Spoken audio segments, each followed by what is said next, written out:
துலாம் ராசி அன்பர்கள், நீங்கள் நடுநிலை தவறாத நீதிமான்களாகவும் நேர்மையான நபர்களாகவும் இருப்பீங்க. உங்களுக்கு இந்த வாரம் எப்படிப்பட்ட ஒரு வாரமாக அமைய போகுது? இந்த அமாவாசை வரக்கூடிய இந்த வாரம் துலாம் ராசி அன்பர்களுக்கு ஏற்படக்கூடிய விளைவுகள் என்ன? இந்த அமாவாசை தினத்தில் நீங்கள் என்ன செய்யணும்? நன்மை என்ன, தீமை என்ன, சாதகமாக என்னெல்லாம் நடக்கும், பாதகமாக என்னெல்லாம் அமையும்? இது பற்றின முழுமையான தகவலையும் தான் உங்களுக்காக இந்த பதிவில் நாங்கள் சொல்லியிருக்கோம். இந்த பதிவு துலாம் ராசி அன்பர்கள் நீங்கள் பயன்பெறும் வகையில் இருக்கும். அதனால் ஸ்கிப் பண்ணாமல் முழுமையாக பாருங்கள். நீங்கள் இப்போ தான் ஃபர்ஸ்ட் டைம் நம்மளோட சேனலை பார்க்குறீங்க அப்படின்னா மறக்காமல் நம்மளோட சேனலை சப்ஸ்கிரைப் பண்ணி வச்சுக்கோங்க. துலாம் ராசி அன்பர்கள், இந்த அமாவாசை தினத்தில் மேற்கொள்ள வேண்டிய விரத முறைகள் என்ன? அமாவாசை தினத்தில் எப்படி வழிபட்டால் நீங்கள் உங்களோட 21 தலைமுறை சாமங்களையும் நீக்க முடியும் அப்படிங்கிற விஷயத்தையுமே இந்த பதிவில் சொல்லியிருக்கோம். முழுமையாக பாருங்கள். துலாம் ராசியில் இருக்கக்கூடிய நீங்கள் நீதிமான்களாக இருப்பீங்க, நேர்மையானவங்களாக இருப்பீங்க. எல்லா விதத்துலேயுமே ஒரு மனநிறைவு கொண்டவங்களா துலாம் ராசி அன்பர்கள் இருப்பீங்க. நியாயத்தையும் நீதியும் உங்களோட வாழ்க்கையில் அடிப்படையே இதுதான் அப்படிங்கிறத கருதி வாழக்கூடியவங்க தான் நீங்கள். எந்த ஒரு விஷயத்தையுமே பாருங்கள், தராசு போல் சமநிலையோடு அணுகுமுறை செய்யக்கூடிய குணம் கொண்டவங்க நீங்கள். உங்களோட வாழ்க்கையில் எல்லா விதத்துலையுமே நீங்கள் நன்மையை பெறணும் அப்படின்னா வெள்ளிக்கிழமையில் மகாலட்சுமி தாயார் வழிபட்டு வருவதன் மூலம் சிறப்பான முன்னேற்றத்தை துலாம் ராசியில் இருக்கக்கூடிய நீங்கள் பெற முடியும். உங்களுக்கு மகாலட்சுமி தாயார் பிடிக்கும் அப்படின்னா ஓம்கம் மகாலட்சுமி தாயை போற்றி அப்படிங்கிற மந்திரத்தை மறக்காம 3 முறை பதிவிடவும் செய்யுங்க. அப்படி செய்யும் போது உங்களோட ஆள் மனதில் ஒரு பிரார்த்தனை நினைச்சிட்டு செய்யுங்க. அந்த பிரார்த்தனை விரைவில் நடக்கும், நல்லது உங்களுக்கு வந்து சேரும். உங்களுக்காக இறைவனிடம் நாங்கள் பிரார்த்தனையும் செஞ்சுக்கிறோம். எல்லோருக்கும் எல்லா விதத்திலுமே நன்மையை செய்யக்கூடிய நீங்கள் நலமுடன் வாழ உங்களுக்கு வாழ்த்துக்களையும் சொல்லிக்கிறோம். எந்த ஒரு விஷயத்தையுமே சிறந்த படைப்பாற்றல் கொண்டவங்களாக செயல்பட்டு நல்ல விதமாக அந்த வேலையை செய்து முடிப்பீங்க. அழகு மற்றும் அலங்கார பொருட்களின் அதிக நாட்டம் உங்களுக்கு இருக்கும். பெரும்பாலும் துலாம் ராசியில் இருக்கக்கூடியவங்க அமைதியான சுபாவம் கொண்டவங்களா இருப்பீங்க.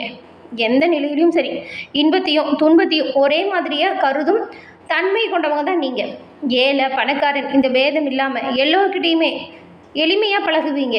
சமமாக பார்க்கக்கூடிய குணம் கொண்டவங்க துலாம் ராசி அன்பர்கள் நீங்கள். அமைதியாக இருந்தாலும் சரி, உங்களோட செயல்களில் பாருங்கள் வேகமும் திறமையும் அதிகமாக இருக்கும். இப்படிப்பட்ட நீங்கள் உங்களோட வாழ்க்கையில் முன்னேற்றம் பெறவும், உங்களோட சொந்த ஜாதகத்தை எளிமுறையில் கிடைக்கவும், எதிர்காலத்தில் நடக்கக்கூடிய விஷயத்தை முன்கூட்டியே தெரிஞ்சு அதற்கேற்றது போல் உங்களோட வாழ்க்கை முறையை மாற்றிக்கொள்ள ஜாதகத்தை எளிய முறையில் கணிச்சா அதற்கான தீர்வை பெற முடியும் இல்லையா? அதுக்காக தான் டிஸ்கிரிப்ஷனில் பாருங்கள் ஜோதிட நம்பர் கொடுத்துருக்கோம். அந்த நம்பருக்கு நீங்கள் ஃபோன் பண்ணி உங்களுடைய ஜாதகத்தை எளிய முறையில் கணிச்சிக்கலாம்.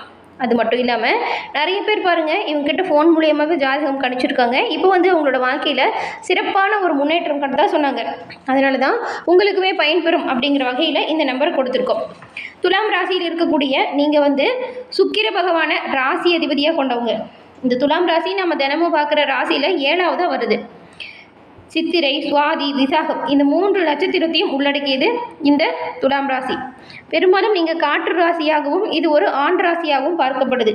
இந்த ராசியில் இருக்கக்கூடிய நீங்கள் எந்த ஒரு விஷயத்தையுமே திறமையாக செய்து துல்லியமாக அந்த விஷயத்தில் தீர்வு காணக்கூடியவங்களாக இருப்பீங்க.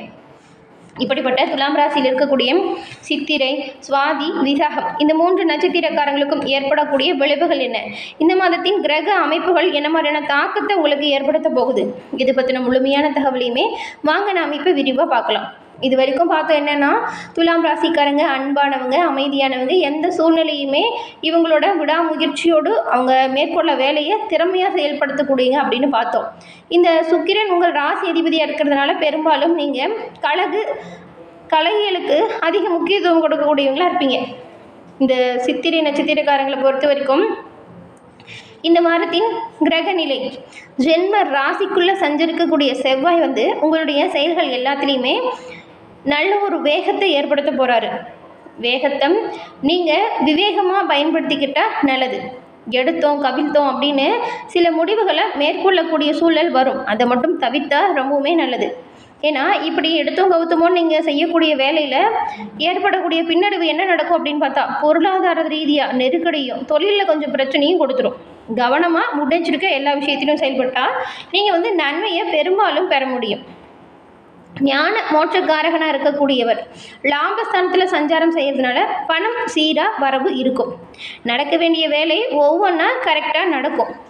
முயற்சிகளில் தவறு வந்தாலுமே அதை மாற்றம் செய்யக்கூடிய அளவுக்கு நல்ல ஒரு உயர்வான நிலை வரும். 7ஆம் தேதி வரைக்கும் பாக்கிய குருவின் பார்வை உங்களோட ராசிக்கு கிடைக்கிறதுனால பிரச்சனை உங்களை பெருசாக நெருங்காது. நீங்கள் கவனமாக செயல்படுத்தினீங்கன்னா பிரச்சனையே உங்களுக்கு வராது. அந்தஸ்து உங்களோட சிறப்பான செயலால் உயர்ந்து காணப்படும். எல்லோரிடத்திலும் உங்களுக்கு நல்ல ஒரு மதிப்பு மரியாதை உயரும். உங்களோட பொறுப்பையும் கடமையும் சரியாக செஞ்சால் எல்லா விஷயத்திலையுமே நீங்கள் முன்னேற்றத்தை பெற முடியும். அரசியல்வாதிகளை பொறுத்த வரைக்கும் உங்களுக்கு கொடுக்கப்பட்ட பணிகளை சிறப்பாக செய்து காட்டுவதன் மூலம் புதிய பொறுப்பையுமே நீங்கள் பெற போகிறீங்க. நீண்ட நாள் முயற்சி வெற்றி பெறும். தடைபட்டு வந்த வேலை விரைவாக நடக்கும். உறவினர்களால் ஆதாயம் பிறக்கும். ஒரு சிலருக்கு சில பாக்கியமான அமைப்புகள் வரும். வரக்கூடிய வாய்ப்புகளை சரியாக நீங்கள் பயன்படுத்திக்கிட்டிங்கன்னா நன்மைகளை பெற முடியும். ரொம்ப நாளாக குழந்தை பாக்கியம் இல்லாமல் ஏங்கி தவிர்த்த துலாம் ராசி அன்பர்களுக்கு நீங்கள் தொடர்ந்து மகாலட்சுமி தாயாரை வழிபட்டு வருவதன் மூலம் அந்த ஒரு வாய்ப்பை விரைவில் பெற போகிறீங்க. குழந்தைகளால் பெருமை உண்டாகும். இந்த மாதம் முழுவதுமே ராசி அதிபதி உங்களுக்கு சாதகமாக இருக்கிறாரு. இதனால நீங்கள் மனசில் நினச்ச நிம்மதியும் எடுத்த வேலையில் நல்ல ஒரு லாபமும் வரும். குடும்பத்திலேயே நீங்கள் கொஞ்சம் விட்டு கொடுத்து அனுசரித்து போனால் நிம்மதியான சூழலை உருவாக்க முடியும். கணவன் மனைவிக்குள் ஏற்பட்ட பிரச்சனை முடிவுக்கு வரும். ரொம்ப நாளாக விற்க முடியாமல் இருந்த சொத்தை கூட இப்போ எளிமையாக விற்க போகிறீங்க. இதன் மூலம் லாபம் அதிகரிக்கும். புதிய முயற்சி ஆதாயத்தை உங்களுக்கு கொடுக்கும். பணியாளர்கள் நீங்கள் ரொம்பவுமே கவனமாக உங்களோட பணிகளை செயல்பட்டால் நன்மைகளை பெருமளவும் பெற முடியும். சுவாதி நட்சத்திரக்காரங்களை பொறுத்த வரைக்கும் நியாயம் நேர்மை மிக்கவங்களா நீங்கள் இருப்பீங்க. உங்களுக்கு இந்த மாதத்தோட கிரக நிலைகளை பார்த்தா நீங்கள் கொஞ்சம் கவனமாக செயல்பட்டால் நன்மைகளை பெறக்கூடிய ஒரு மாதம். 5ஆம் இடத்தில் சஞ்சரித்து வரும் ராகுவர் அடுத்த மாதம் 7ஆம் தேதி வரைக்கும் குரு பார்வையும் உங்களுக்கு இருக்குது. வரக்கூடிய பிரச்சனைகள், சங்கடங்கள், சிக்கல் இது எல்லாத்தையுமே சமாளிக்கக்கூடிய அளவிற்கு ஆற்றல், தன்னம்பிக்கை, தைரியம் இது அதிகரிக்கும். 8ஆம் தேதி முதல் குருவின் பார்வை 5ஆம் இடத்தை விட்டும் ராசியை விட்டும் விலகக்கூடிய கிரக அமைப்பு வரதுனால உங்களோட செயல்களில் பாருங்கள் தடை, தாமதம், நிம்மதியற்ற நிலை வரலாம். உங்கள் லாபதிபதி சூரியன் 12ஆம் இடத்துல சஞ்சாரம் செய்கிறாரு. இதனால் செலவுகளுமே பல வகையிலும் கொஞ்சம் அதிகரிக்கும். உங்கள் ராசிக்குள்ளே சஞ்சரிக்கும் செவ்வாய் 8ஆம் தேதி முதல் உங்கள் செயல்களில் வேகத்தை ஏற்படுத்துவார். அப்போ நீங்கள் என்ன பண்ணணுன்னா அவசர முடிவுகளை மட்டும் மேற்கொள்ளவே கூடாது. ரொம்பவும் சுறுசுறுப்பாக இருக்கும், இது சரியாக இருக்கும் அப்படின்னு யோசிக்காமல் நிதானம் இல்லாமல் எந்த ஒரு விஷயத்தையும் செய்யக்கூடாது. யோசித்து நிதானமாக செஞ்சிங்கன்னா எல்லாமே வெற்றி வாய்ப்பாக இருக்கும். அப்படி நீங்கள் அவசர முடிவுகளை எடுத்திங்கன்னா அது சில சங்கடத்தை கொடுத்துரும். அதனால தான் ராசிநாதன் உங்களுக்கு தேவையான வருமானத்தை கரெக்டாக சீராக கொடுக்கக்கூடிய அமைப்பில் தான் இருக்கிறாரு. அதனால் எவ்வளவு பின்னடைவு வந்தாலுமே நீங்கள் கொஞ்சம் நிதானமாக செயல்பட்டால் நன்மையை பெற முடியும். நிம்மதி உருவாகும். குருவின் பார்வை குடும்பத்தில் இருக்கக்கூடிய குழப்பம் நீங்கி நிம்மதியை கொடுக்கக்கூடிய வகையில் அமைஞ்சிருக்கு. தாய் வழி உறவுகளால் ஆதரவு கிடைக்கும். உடல்நிலையில் ஏற்பட்ட பாதிப்பு காணாமல் போயிடும். வழக்குகள் சாதகமான சூழல் வரும். வியாபாரம் தொழிலில் ஏற்பட்ட தடை நீங்கும். 29ஆம் தேதி முதல் புதன் உங்கள் ராசிக்குள்ள சஞ்சாரம் செய்வார். அப்போ திடீர் பயணம் மேற்கொள்ளக்கூடிய வாய்ப்பு உருவாகும். எதிர்பார்த்த ஆதாயம் அப்போ கிடைக்கும். மாணவர்களை பொறுத்த வரைக்கும் படிப்பு விஷயத்தில் அக்கறையாக செயல்பட்டால் நன்மைகளை நீங்கள் பெற முடியும். உங்களோட வேலைகளில் கவனமாக செயல்படுறது நல்லது. விசாகம் நட்சத்திரக்காரங்களுக்கு இந்த மாதம் 7ஆம் தேதி வரைக்கும் 9இல் சஞ்சரிக்கும் குருவால் செல்வாக்கு அதிகரிக்கும். பெரியவங்களோட உதவியும் ஆதரவும் கிடைக்கும். புதிய இடம் வீடு வாங்கக்கூடிய முயற்சி இருந்துச்சுன்னா இந்த காலகட்டத்தில் செஞ்சால் நன்மையை நீங்கள் பெறுவீங்க. பூர்வீக சொத்து விவகாரம் கூட சாதகமாக நடக்கும். சகோதரர்கள் உங்களுக்கு ஒத்துழைப்பாக இருப்பாங்க. 8ஆம் தேதி முதல் அதிசாரமாக ஜீவனஸ்தானத்தில் சஞ்சரிக்கக்கூடிய குரு பகவானால் இதுவரைக்கும் பார்த்துக்கிட்டு வந்த வேலையில் சின்ன நெருக்கடி ஏதாச்சும் வரலாம். இந்த மாதம் ராஜ கிரகமாக இருக்கக்கூடிய சூரியன் விரயஸ்தானத்தில் சஞ்சாரம் செய்கிறதுனால பணியாளர்கள் கொஞ்சம் உங்களோட பணிகளில் கவனமாக செயல்படணும். 8ஆம் தேதி முதல் ஜென்ம ராசிக்குள் சஞ்சரிக்கும் செவ்வாயும் 5ஆம் வீட்டில் சஞ்சரிக்கும் ராகுவும் எல்லா வகையிலுமே சோதனைகளை கொஞ்சம் உண்டாக்குவாங்க. கவனமாக இருங்க. குடும்பத்தில் ஒரு நிமிஷம் இருந்தது போல் அடுத்த நிமிஷம் இருக்காது. சின்ன சின்ன சண்டை சச்சரவுகள் வந்தாலும் அதை தவிர்ப்பது நல்லது. வீண் வாக்குவாதத்தை குறைச்சா நீங்கள் மேன்மையை அடைய முடியும். குருவின் பார்வை உங்களை ஓரளவுக்கு பாதுகாக்கக்கூடிய அமைப்பில் இருக்குது. தேவைக்கேற்ற பணவரவு இருக்கும். மனதில் நிம்மதி உண்டாகும். வியாபாரத்துலேயும் சரி தொழிலையும் சரி உண்டான போட்டிகள் விலகும். 11ஆம் இடத்துல சஞ்சரிக்கும் கேது பொருளாதாரத்தில் சின்ன சின்ன நெருக்கடிகள் ஏற்பட்டாலும் அதிலிருந்து விடுபட்டு வரக்கூடிய யோகத்தை கொடுக்குறாரு. வியாபாரிகள் புதிய முதலீடுகள் செய்யும் பொழுது எச்சரிக்கையாக இருந்தால் நல்லது.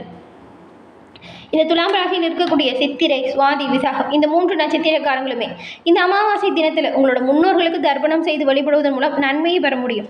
இந்த மகளாய அமாவாசையில் நீங்கள் உங்களோட முன்னோர்களுக்கு தர்ப்பணம் கொடுத்து திதி கொடுத்து வழிபடுவதன் மூலம் 21 தலைமுறை சாபத்தில் இருந்தும் விடுபடக்கூடிய யோகம் பெறக்கூடிய அமைப்பை உண்டாக்கி கொள்ள முடியும்.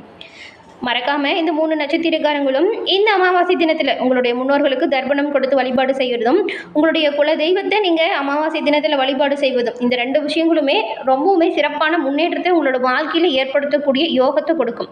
தவறாமல் இந்த 2 விஷயத்தையும் செய்யுங்க. எல்லா வித நன்மைகளையுமே பெறக்கூடிய வாய்ப்பை பெறுவீங்க.